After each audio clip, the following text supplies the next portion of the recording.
신인간혁명 29권 이케다 다이사쿠 청신. 한편 대화를 통한 전쟁 종결과 차별 철폐는 인간의 마음을 감화하는 내적인 생명 변혁의 작업이다. 그러므로 그것은 점진적으로 진행되며 강한 인내와 끈기가 필요하다.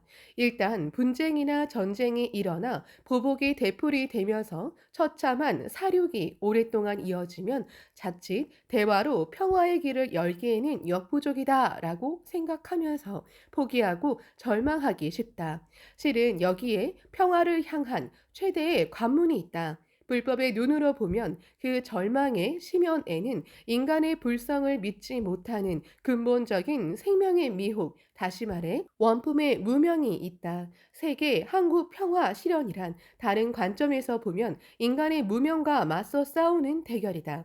요컨대 궁극적으로는 인간을 믿을 수 있느냐 없느냐에 달려 있으며 신이냐 불신이냐라는 생명의 대결이라고 해도 좋다.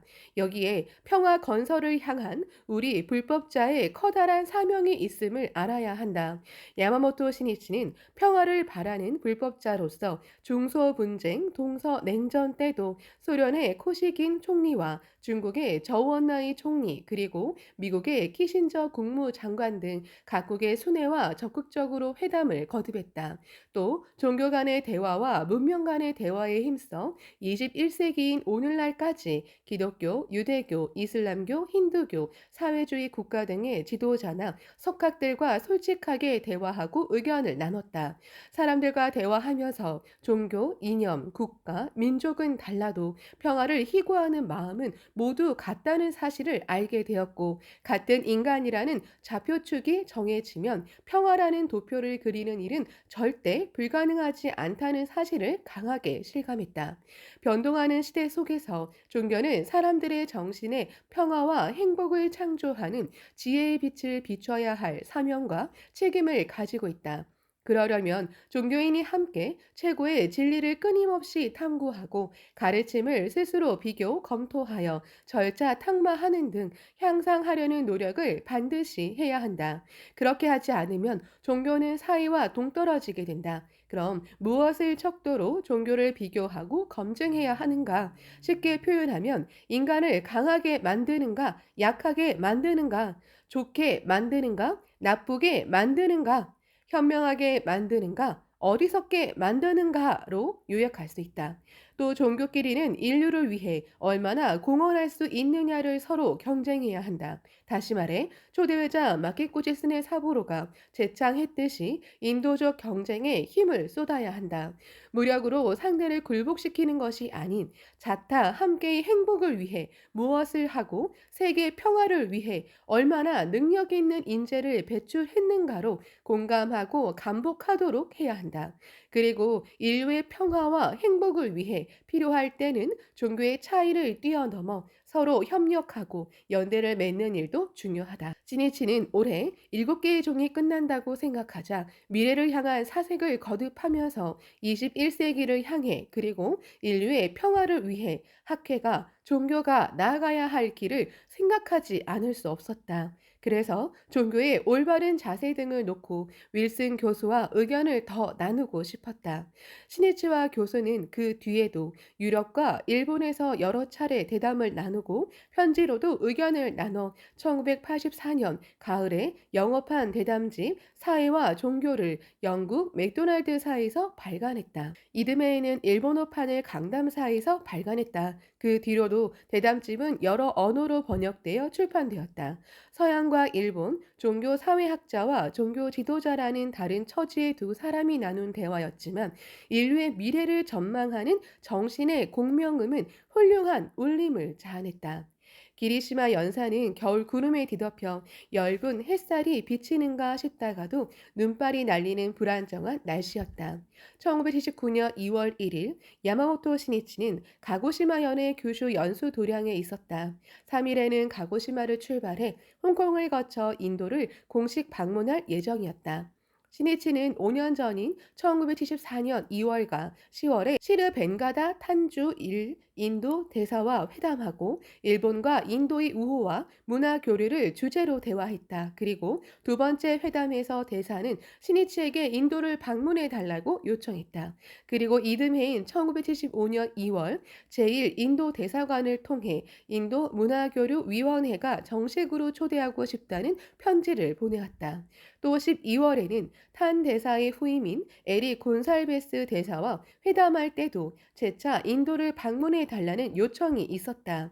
시리치는 인도 측의 우정과 성의에 보답하려고 준비했다. 그리고 이해 2월에 방문이 실현되었다. 인도는 중국과 함께 거대한 인구를 자랑하는 대국이고 종교, 시크교, 자이나교, 불교 등이 있다. 또 다민족, 다언어 국가이기 때문에 인도 헌법에서는 14개 언어를 지방 공용어로 인정하고 있다. 시니치는 다양성이 풍부한 세계 연방이라고도 해야 할 인도의 흉흉은 인류 평화의 축도이자 상징이라고 생각했다. 또 무엇보다 인도는 불교의 발상지이다. 그 점에서 시니치는 큰 은혜를 느꼈다. 그러므로 민간인으로서 일본과 인도의 문화 교류를 강력하게 추진할 수 있는 길을 열어 인도의 발전에 공헌하겠노라고 결의했다. 인도가 낳은 시성 타고르가 이렇게 말했다. 인류가 도달할 수 있는 최고의 사람은 길을 건설하는 사람입니다. 그러나 그 길은 개인의 이익이나 권력을 위한 길이 아닌 다른 나라, 형제들의 마음과 사람들의 마음이 서로 오갈 수 있는 길입니다. 세 번째가 되는 이번 인도 방문은 7개의 종의 대미를 장식함과 동시에 21세기를 향해 새롭게 출발한다는 매우 의의 깊은 세계 여행이었다. 신해치는 기념할 만한 이 인도 방문에 걸맞은 출발지를 어디로 해야 할지를 생각하자 교슈가 바로 떠올랐다. 니치렌 대성인의 유명인 불법 서환을 서원한 은사 도다 조세이가 동양 광포를 의탁한 땅이 규슈이기 때문이다. 도다는 자신이 서거하기 한 해 전인 1957년 10월 13일 후쿠오카 시내의 어느 대학교 럭비구장에서 열린 규슈 총지부 결성대회에 참석해 3만여 명의 동지 앞에서 생명력을 모두 쥐어 짜내듯이 하면서 외쳤다. 오늘의 기상과 폐기로 일본의 민중을 구하고 동양의 민중을 구하기 바랍니다. 그리고 만감을 담아 특히 남자부에 규슈 남아 잘 부탁한다고 외치며 동양 광포를 의탁했다. 시네치는 7개의 종이 모두 끝나는 해를 맞이한 지금 21세기를 향한 세계 강포의 새로운 출발도 선구를 달리는 규슈의 동지와 함께 시작하고 싶었다. 시네치는 하루 전인 1월 31일 오후 6시에 규슈 연수 도량에 도착했다. 규슈 대표 간부들과 간담을 나누고 근행한 뒤 혼자서 잠시 사색에 잠겼다. 밖에는 찬 비가 부슬부슬 내리며 정적이 감돌았다. 시네치는 7개의 종이 끝난 뒤의 학회와 광선유포의 미래를 생각했다. 올해로 회장에 취임한 지 20년째를 맞는다. 일본의 창가학회 건설은 거의 기반이 완성되었다. 국내 광선유포 초석을 단단히 다잡고 미래를 의탁할 인재도 착착 성장하고 있다. 또 학회는 불법을 바탕으로 하는 평화, 문화, 교육의 단체로서 인간주의 운동의 날개를 점점 더 크게 펼치고 있다. 그렇게 생각하자 신이치는 앞으로 세계 광포에 최고로 힘을 쏟으며 인류가 나아갈 평화의 대도를 열어야 한다고 느꼈다. 신이치는 자기 인생의 최대 주제는 세계 광포의 기반 완성이라고 마음을 정했다.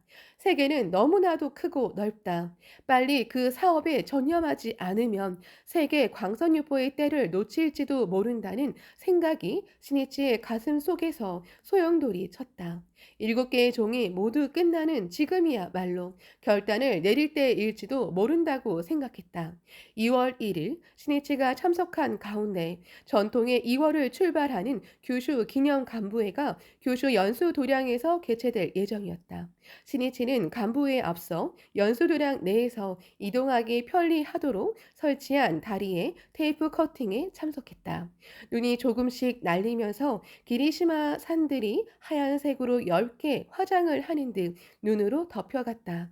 사람들이 지켜보는 가운데 여자부 대표가 나무다리 입구에 쳐놓은 테이프를 잘랐다.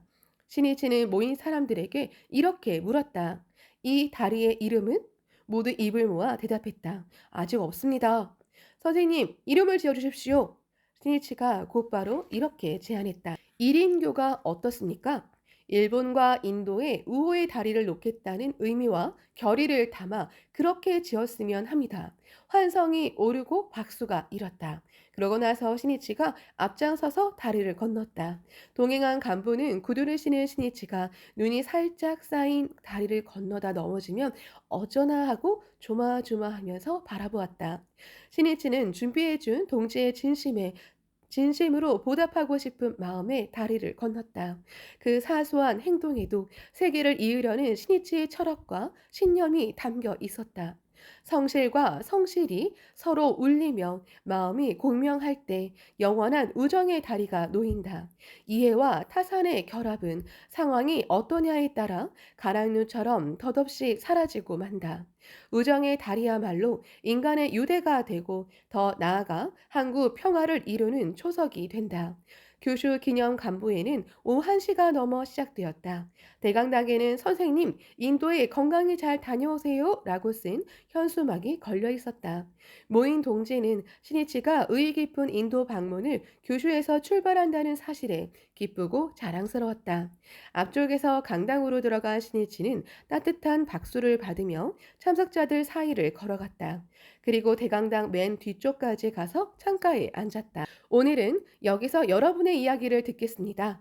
선구, 규슈, 여러분이 단결하면서 기세 좋게 발랄하게 전진하는 모습을 마음속 깊이 새기고 인도로 출발하고 싶습니다. 가고시마 현장과 교주의 박명 간부, 부회장이 차례로 나와 인사했다. 신이치는 강당 뒤쪽에서 가까이에 앉아 있는 사람들에게 시선을 보냈다. 그 중에는 반가운 얼굴도 있었다. 미야자키 현의 후진의 유키였다. 후진에는 초창기부터 미야자키에서 지구 담당원, 훗날 지구 부임부장 등을 역임하고 최근에는 부임부 본부장으로서 성실하게 신심에 힘쓰는 여성이었다. 신이치도 몇 번인가 만났다. 후진에는 1974년에 고락을 함께한 남편을 여의었다.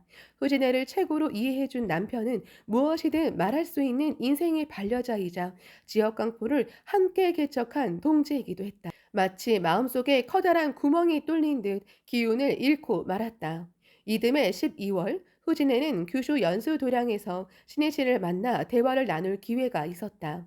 후진에는 사랑하는 남편이 세상을 떠났다고 보고했다. 신혜씨가 후진애를 이렇게 격려했다. 슬프겠지만 그 슬픔에 지면 안 됩니다. 혼자가 되어도 영원한 행복을 위해 투쟁해야 합니다. 남편 목까지 분발해야 합니다. 남편은 투쟁하는 당신의 마음속에 계속 살아 있으니까요. 그 말에 후진애는 힘을 냈다. 신이치가 후진애를 만나 격려하고 3년여가 흘렀다. 신이치는 지금 푸근하고 밝은 표정을 한 후진애를 보고 이렇게 말했다. 후진애 씨, 건강해 보여 다행입니다. 예, 실은 지난해 지도부가 되어 지금은 본부 지도장입니다. 그렇습니까? 무리하지 말고 건강에 유의하면서 여유를 갖고 활동에 힘써 주십시오. 예, 그런데 본부장일 때보다 더 바빠졌습니다. 날마다 개인 대화로 일정이 가득 차 있습니다. 그렇지만 저에게 의지하면서 찾아주는 분들이 있어 기쁩니다. 굉장합니다. 나이가 들어 중심 역직에서 물러나도 바쁘다는 것은 그 조직이 단결하고 사이가 좋다는 증거입니다. 그것이 내가 그리는 이상입니다. 반가운 일입니다. 또 당신이 광선유포를 위해 어떤 일이든 하자는 마음으로 후배를 지키고 적극적으로 활동에 도전했기 때문입니다. 당신의 인품입니다.